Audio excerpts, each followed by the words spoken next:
Before you continue watching this video, as you may see, 99.7% of my viewers are not subscribed to the channel. So, if you have been here more than once and you have enjoyed the videos that you have seen, please consider subscribing. Thank you. Welcome to another Thoughts on Tech video. Today, comparing low-light video from the GoPro Hero 8 Black and Hero 9 Black. Both cameras recording 4K 30 FPS in linear field of view. All the other settings are set to automatic. I definitely see differences between both images. The ones from the GoPro Hero 9 seem to be a little bit darker, but they also have less noise. In my eyes, they just look better.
With enough artificial light, I think both images look similar.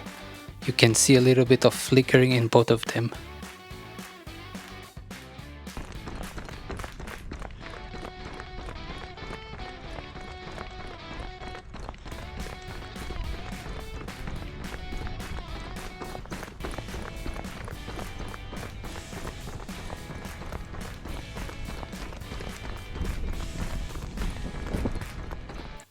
When you have a lot of movement in your low light footage, I think the images from both cameras are not very usable. And you, what do you think? Please leave a comment below.